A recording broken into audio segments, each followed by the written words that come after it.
Hi every one. இந்த வீடியோவில் என்ன பார்க்க போகிறோம் அப்படின்னா things to do before 12th result. உங்கள் 12th ரிசல்ட் எப்படி பார்க்கணும்னு நான் போன வீடியோவில் சொல்லியிருந்தேன்.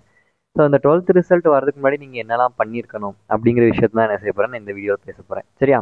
ரொம்ப ரொம்ப முக்கியமான video. Please all like this video. இதுக்கப்புறம் உங்களுக்கு வந்து காலேஜ் ஜாயின் பண்ணுறது ரிலேட்டடாக, அதுக்கப்புறம் அட்மிஷன் ரிலேட்டட், கவுன்சிலிங் ரிலேட்டடாக நிறைய வீடியோஸ் நான் வந்து போடுறதுக்கு பிளான் பண்ணியிருக்கேன். So please do like and subscribe the channel. Okay, so first விஷயம், create and email ID for you separately. For you separately, அதாவது உங்களுக்குன்னு தனியாக ஒரு இமெயில் ஐடி ஃபஸ்ட் என்ன செய்யுங்க, கிரியேட் பண்ணிக்கோங்க. இதான் ஃபஸ்ட்டு ரொம்ப ரொம்ப எலிஜிபிளான ஒரு விஷயம். அண்ட் நிறைய பேர் ஆல்ரெடி இப்போ ஃபோன்லாம் வச்சிருக்கறனால இமெயில் ஐடி கிரியேட் பண்ணியிருப்பீங்க. பட் நான் படிக்கும் போதெல்லாம் இமெயில் ஐடி எனக்கு கிடையாது, 12th அப்புறம் தான் இருந்துச்சு. ஸோ அதனால் உங்களுக்குன்னு ஒரு இமெயில் ஐடி செப்பரேட்டாக கிரியேட் பண்ணிக்கோங்க. ஏன் அப்படின்னா அந்த இமெயில் ஐடி அண்ட் உங்கள் ஃபோன் நம்பரில் தான் வந்து ஃபர்தர் கம்யூனிகேஷன், நீங்கள் கவுன்சிலிங் அப்ளை பண்ணுறீங்கனாலும் சரி, இல்லை வேறு ஏதாவது அப்ளிகேஷன் போடுறீங்கனாலும் சரி, ஃபர்தர் அப்டேட்ஸ் எல்லாமே உங்களோட இமெயில் ஐடிக்கு தான் வரும். உங்கள் கம்யூனிகேஷன் எல்லாமே இமெயில் ஐடியில் தான் மோஸ்ட்லி இருக்கும். அதனால் இமெயில் ஐடி என்ன செஞ்சுக்கோங்க, கிரியேட் பண்ணி வச்சுக்கோங்க ஃபஸ்ட்டு விஷயம். தென் கீப் யுவர் சர்டிஃபிகேட்ஸ் ரெடி. உங்கள் 10th 12th மார்க் ஷீட் இன்னும் கிடச்சிருக்காது, அது ஸ்கூலில் கொடுப்பாங்க. தென் டிசி ஸ்கூலில் கொடுப்பாங்க, கான்டாக்ட் சர்டிஃபிகேட் எல்லாமே ஸ்கூலில் கொடுப்பாங்க. ஸோ ஸ்கூலில் டிசிலாம் இப்போ சில பேர் கொடுக்க ஆரம்பிச்சிட்டாங்கன்னா வாங்கிக்கோங்க. கண்டக்ட் சர்டிஃபிகேட்னு சேர்த்து என்ன செய்வாங்கன்னா கொடுப்பாங்க. அதாவது குட் பேட் அப்படி போட்டு, அது குட் தான் எல்லாத்துக்கும் கொடுப்பாங்க. ஸோ அந்த சர்டிஃபிகேட் கொடுப்பாங்க. ஸோ அதுவும் இப்போ கொடுத்தாங்கன்னா வாங்கி வச்சுக்கோங்க. அதை தாண்டி மார்க் ஷீட் நம்ம ரிசல்ட் வந்ததுக்கப்புறம் கொஞ்ச நாளுக்கு அப்புறம் தான் என்ன செய்யும் அப்படின்னா நமக்கு வரும். சரியா? ஓகே, அதை தவிர்த்து உங்கள்கிட்ட கம்யூனிட்டி சர்டிஃபிகேட் இருக்கான்னு பாருங்கள். அப்புறம் நீங்கள் ஒருவேளை ஃபஸ்ட் கிராஜுவேட்டாக இருந்தால் ஃபஸ்ட் கிராஜுவேட் சர்டிஃபிகேட் இருக்கான்னு பாருங்கள். இன்கம் சர்டிஃபிகேட் யாருக்கெல்லாம் தேவைப்படுதோ அவங்க இன்கம் சர்டிஃபிகேட் இருக்கான்னு பாருங்கள். ஸோ இந்த சர்டிஃபிகேட்லாம் இல்லாதவங்க என்ன செஞ்சுக்கோங்க, அப்ளை த நெசசரி சர்டிஃபிகேட். இப்போ ஒரு வேளை இன்கம் சர்டிஃபிகேட் உங்கள் கோட்டாக்கு தேவை, பட் உங்ககிட்ட இல்லை அப்படின்னா அந்த இதை என்ன செஞ்சுக்கோங்க, இன்கம் சர்டிஃபிகேட் அப்ளை பண்ணுங்கள். ஃபஸ்ட் கிராஜுவேட் சர்டிஃபிகேட் என்ன செய்யுங்க, அப்ளை பண்ணுங்கள். சரியா? ஸோ அதெல்லாம் என்ன செஞ்சுக்கணும், சர்டிஃபிகேட்ஸை நம்ம ஃபஸ்ட்டு ரெடியாக வச்சுக்கணும். அது ரொம்ப ரொம்ப முக்கியம். ஏன்னா கவுன்சிலிங் ஆரம்பிச்சதுக்கப்புறம் நம்மளுக்கு எப்படி ஒரு 25 டேஸ்க்கு மேலே அப்ளிகேஷனுக்கு டைம் இருக்கும். பட் ஸ்டில் இப்போயே நம்ம என்ன செஞ்சுக்கலாம், இன்றைக்கே நீங்கள் அப்ளை பண்ண ஆரம்பிச்சிட்டிங்கன்னா சீக்கிரம் உங்களுக்கு என்ன செஞ்சிடும், கிடச்சிடும். சரியா? So certificates are very very necessary. Already நான் இதுக்கு முன்னாடி போன வருஷம் போட்டிருக்கேன் என்னென்ன சர்டிஃபிகேட்ஸ் வேணும்னு. இருந்தாலும் நான் நினைக்கிறேன் இந்த வருஷம் தனியாக அப்லோட் பண்ணுறேன். சரியா? தென் choose about your course and college. என்ன படிக்க போகிறோம், என்ன கோர்ஸ், ஃபஸ்ட்டு வந்து என்ன செய்யுங்க அப்படின்னா உங்களுக்கு என்ன கோர்ஸ் பிடிச்சிருக்கு. அதாவது நம்மளுக்கு பிடிச்ச கோர்ஸ் வந்து இப்போ ஃபார் எக்ஸாம்பிள் ஆர்ட்ஸாக இருந்தீங்கன்னா கெமிஸ்ட்ரி பிடிக்கிறா கெமிஸ்ட்ரின்னு நம்ம என்ன செஞ்சிருவோம், பிடிச்சிடலாம். ஃபிசிக்ஸ்னா ஃபிசிக்ஸ்னு பார்த்துருவோம். பட் இப்போ இன்ஜினியரிங் வரும்போது ரொம்ப நேரோவாக இல்லாமல் நம்ம ரொம்ப டீப்பாக ஒரே கோர்ஸ்னு இல்லாமல், ஃபார் எக்ஸாம்பிள் இப்போ உங்களுக்கு வந்து கம்ப்யூட்டர் சயின்ஸில் இன்ட்ரெஸ்ட், கம்ப்யூட்டர் ரிலேட்டடாக இன்ட்ரெஸ்ட் இருக்குன்னு வச்சுக்கோங்க. உங்களுக்கு ஐடி ரிலேட்டடாக ஜாப் போகணும் அப்படின்னு ஒரு வேகாக ஒரு இன்ட்ரெஸ்ட் இருக்குது அப்படின்னா எல்லாருமே நம்ம எதை நோக்கி போவோம்னா கம்ப்யூட்டர் சயின்ஸாக நோக்கி போவோம். ஆப்வியஸ்லி கம்ப்யூட்டர் சயின்ஸ் தான் என்னது நம்மளுக்கு மேஜர். உங்களுக்கு கம்ப்யூட்டர் இன்ட்ரெஸ்ட் இருக்குன்னா ஆப்வியஸாக கம்ப்யூட்டர் சயின்ஸ் தான் நீங்கள் என்ன செய்யணும், எடுத்தாகணும் ஐடி ரிலேட்டட் ஜாப் போகிறதுக்கு. பட் ஸ்டில் சம்டைம்ஸ் இப்போ கம்ப்யூட்டர் சயின்ஸ் நான் என்ன செஞ்சுட்டு முடிவு பண்ணிட்டேன், அதுக்காக எந்த காலேஜ்லையுமே போய் கம்ப்யூட்டர் சயின்ஸ் இன்ஜினியரிங் நம்ம ஜாயின் பண்ணிடக்கூடாது. அதுவும் ரொம்ப நான் இப்போ Tier 3 காலேஜோ Tier 4 காலேஜ்லேயோ போய் நம்ம கம்ப்யூட்டர் சயின்ஸ் என்ன செஞ்சிடக்கூடாது, ஜாயின் பண்ணிடக்கூடாது. நம்மள்கிட்ட மார்க் கம்மியாக இருக்குங்கிறதுக்காண்டி.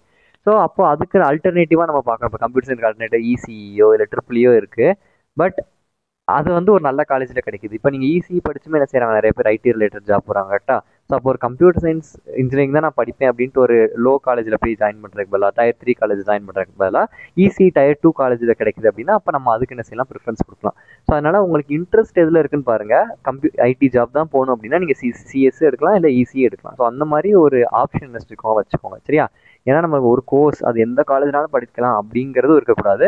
அதுக்குன்னு நல்ல காலேஜில் ரொம்ப லோவான கோர்ஸும், அதாவது ரொம்ப என்ன சொல்கிறது, ஆப்பர்ச்சுனிட்டி இல்லாத கோர்ஸ் நம்ம கூட எடுத்து படிச்சிடக்கூடாது. ஸோ ரொம்ப கோர்ஸும் முக்கியம், காலேஜும் முக்கியம். ஸோ அப்போ அதுக்கேற்ற மாதிரி நம்ம எடுத்துக்கணும். 1 or 2 ஆப்ஷன்ஸ், ஒரு கோர்ஸ் இல்லைனா இன்னொரு கோர்ஸ்க்கு நம்ம ஆப்ஷன் வச்சுக்கணும்.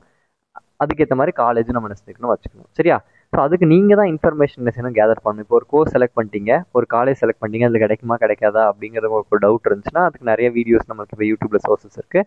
ஸோ அது ரிலேட்டடாக இன்ஃபர்மேஷன் கேதர் பண்ணுங்கள். அந்த காலேஜ் ரிலேட்டடாக இன்ஃபர்மேஷன் கேதர் பண்ணுங்கள். முடிஞ்சவங்க பக்கத்தில் இருந்தால் அந்த கேம்பஸ், இப்போ ஒரு காலேஜ் ஃபிக்ஸ் பண்ணிட்டீங்க, உங்களுக்கு கிடைக்கும் தெரிஞ்சிருச்சுன்னா அந்த கேம்பஸ் போய் விசிட் பண்ணி பாருங்கள், எப்படி இருக்குது, இன்ஃப்ரா எப்படி இருக்குது, அதுக்கப்புறம் அந்த இருக்க காலேஜ் எல்லாமே நமக்கு ஓகேவா, அங்கே இருக்க ஃபெசிலிட்டிஸ் எல்லாமே நமக்கு ஓகேவான்னு பாருங்கள். முடிஞ்சால் உங்களுக்கு வந்து போக முடியல, கேம்பஸ் டேரெக்டாக விசிட் பண்ண முடியல அப்படின்னா உங்களுக்கு யாரும் அங்கே படிக்கிறவங்க தெரிஞ்சவங்க இருக்காங்க, சீனியர்ஸ் இருக்காங்க அப்படின்னா நீங்கள் என்ன செஞ்சுக்கலாம், அவங்கக்கிட்ட கேட்கலாம். ஏன்னா நீங்கள் அங்கே படிக்கிற ஒருத்தர்கிட்ட கேட்டிங்கன்னா இன்னும் உங்களுக்கு வந்து என்ன செய்யும் அப்படின்னா நிறைய இன்ஃபர்மேஷன் உங்களுக்கு கிடைக்கும், அந்த காலேஜ் பற்றின உண்மையான இன்ஃபர்மேஷன் கிடைக்கும். ஸோ அதனால் நீங்கள் அது மாதிரி என்ன செய்யலாம், யாரும் தெரிஞ்சவங்க இருந்தாங்கன்னா you can directly ask. So இந்த மாதிரி விஷயங்கள் வழியாக நீங்கள் செய்யலாம். ஒரு காலேஜ் பற்றின டீட்டெயில்ஸோ ஒரு கோர்ஸ் பற்றின டீட்டெயில்ஸோ, கோர்ஸுக்குமே அங்கே ஒரு கம்ப்யூட்டர் சயின்ஸ் படிக்கிறவங்க கிட்ட கேட்டிங்கன்னா அவங்களுக்கு தெரிய போகுது இந்த கோர்ஸ் எப்படி இருக்க போகுது இந்த காலேஜில் அப்படின்ட்டு. ஸோ அதனால் ஒரு course and college related details வேணும் அப்படின்னா நீங்கள் அந்த மாதிரி யாராவது இருந்தாங்கன்னா நீங்கள் என்ன செஞ்சுக்கலாம், அவங்ககிட்ட இன்ஃபர்மேஷன் கேதர் பண்ணலாம். அண்ட் நம்ம சேனல்லையுமே பிளான் பண்ணுறோம், ஒரு இன்ஜினியரிங் படிக்கிறவங்க கிட்ட நம்ம எப்படி ஒரு இன்டர்வியூ வச்சு நம்ம டீட்டெயில்ஸ் வாங்கலாம் அப்படிங்கிற மாதிரி நம்ம பிளான் பண்ணுறோம். வில் அப்டேட் நம்மளுக்கு கிடச்சிச்சுன்னா. சரியா? தென் ஏதாவது என்ட்ரன்ஸ் எழுதி அதில் ரிசல்ட் வந்துருந்துச்சுன்னா அதில் நம்ம ஜாயின் பண்ண போகிறோமா அப்படிங்கிற டிசிஷன் எடுத்துக்கோங்க. இல்லை இதுக்கப்புறம் எது என்ட்ரன்ஸ் வருது எழுத போகிறோமா அப்படிங்கிறது நீங்கள் என்ட்ரன்ஸ் ரிலேட்டட் டீட்டெயில்ஸ் பார்த்து வச்சுக்கோங்க. தென் மேனேஜ்மெண்ட் கோட்டா ரிசல்ட் வரட்டும். ரிசல்ட் வந்ததுக்கு அப்புறமா நம்ம மேனேஜ்மெண்ட் கோட்டா பற்றி டிசைட் பண்ணலாம். இப்போ மேனேஜ்மெண்ட் கோட்டாக்கு என்ன செய்யாதீங்க, டிசைட் பண்ணாதீங்க. சரியா? So these are the things you should do before your 12th result. First email ID உங்களுக்குன்னு இருக்கணும். சர்டிஃபிகேட் ரெடி பண்ணிக்கோங்க. கோர்ஸ் காலேஜ் பற்றின டீட்டெயில்ஸ் என்ன பார்த்துக்கோங்க. தென் என்ட்ரன்ஸ், மேனேஜ்மெண்ட் கோட்டா இப்போதைக்கு நம்ம என்ன செய்யணும் பார்க்க வேணாம். After result we can decide about it. Okay, so இதான் ஷார்ட்டாக இந்த வீடியோவில் நம்ம பார்த்துருக்கோம். ஸோ நெக்ஸ்ட் ரிசல்ட் வந்ததுக்கப்புறம் என்ன பண்ணணும் அப்படின்னு நம்ம ரிசல்ட் வந்ததுக்கப்புறமா என்ன செய்யலாம் நம்ம டிஸ்கஸ் பண்ணலாம். தேங்க்யூ.